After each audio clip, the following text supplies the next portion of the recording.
നമ്മൾ ഇന്നുണ്ടാക്കാൻ പോകുന്നത് ഒരു വെറൈറ്റി സലാഡാണ്, peanut salad. Welcome back to Taste whistle.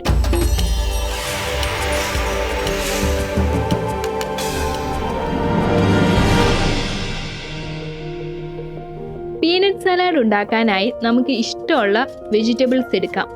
ഞാനിവിടെ ഞങ്ങളുടെ തന്നെ പറമ്പിലുണ്ടായ നല്ല നാടൻ വെള്ളരിയാണ് എടുത്തത്. ഇത് കുറച്ച് മൂത്തു പോയോണ്ടേ ഇതിൻ്റെ കുരുവെല്ലാം ഞാൻ എടുത്തു കളയുക. നമുക്കൊരു പകുതി വെള്ളരിക്ക ചെറുതായി അരിഞ്ഞെടുക്കാം. 2 തക്കാളി ഇതുപോലെ ചെറുതായി അരിഞ്ഞെടുക്കാം. ഒരു പച്ചമുളക് എടുത്ത് ചെറുതായി വട്ടത്തിൽ അരിഞ്ഞെടുക്കാം. നിങ്ങൾക്ക് എരിവ് ഇഷ്ടമാണെങ്കിൽ അതിനനുസരിച്ച് പച്ചമുളക് എടുക്കാം. ഒരു പകുതി ക്യാരറ്റ് ഞാൻ എടുത്തിട്ടുണ്ട്, അത് ചെറുതായി അരിഞ്ഞെടുക്കാം. ഇനി ഒരു 2 സവോളയും കൂടി എടുത്ത് ചെറുതായി അരിഞ്ഞെടുക്കാം. സലാഡ് ഉണ്ടാക്കാൻ ഇന്ന പച്ചക്കറിയൊന്നും വേണമെന്നില്ല, നമുക്ക് ഇഷ്ടമുള്ള പച്ചക്കറി എല്ലാം എടുത്ത് ചെറുതായി അരിഞ്ഞെടുക്കാം.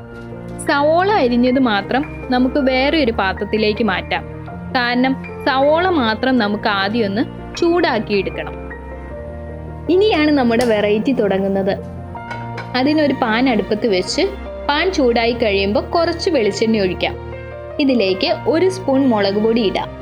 പുറകെ നമ്മൾ വറുത്ത് വെച്ചിരിക്കുന്ന പീനട്ടും കൂടി ഇതിലേക്കിട്ട് നന്നായി ഇളക്കി കൊടുക്കാം.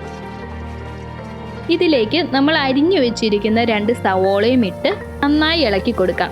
സവോളയുടെ ആ പച്ച മണം ഒന്ന് മാറാനാണ് ഇങ്ങനെ ചെയ്യുന്നത്. അതിനുശേഷം നമ്മൾ അരിഞ്ഞു വെച്ചിരിക്കുന്ന എല്ലാ പച്ചക്കറികളും ഇതിലേക്കിട്ട് സ്റ്റൗ ഓഫ് ചെയ്യാം.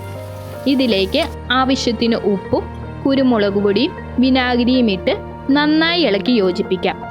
നമ്മുടെ പീനട്ട് സലാഡ് റെഡി ആയിട്ടുണ്ട്. കാണുമ്പോൾ ഇത് വലിയ സംഭവമൊന്നും അല്ലെങ്കിലും ഇത് നല്ല അടിപൊളി ടേസ്റ്റി സലാഡാണ്. നിങ്ങളെല്ലാവരും വീട്ടിൽ എന്തായാലും ട്രൈ ചെയ്ത് നോക്കണം. നിങ്ങൾക്ക് എല്ലാവർക്കും ഇഷ്ടപ്പെടും. ഇത് ചോറിൻ്റെ ഒപ്പവും ചപ്പാത്തിയുടെ ഒപ്പവും ചുമ്മാ കഴിക്കാനും നല്ല ടേസ്റ്റാണ്. ഇതുപോലെ വ്യത്യസ്തവും രുചികരവുമായ ഡിഷുകൾക്ക് ടേസ്റ്റ് വിസിൽ സബ്സ്ക്രൈബ് ചെയ്യുക.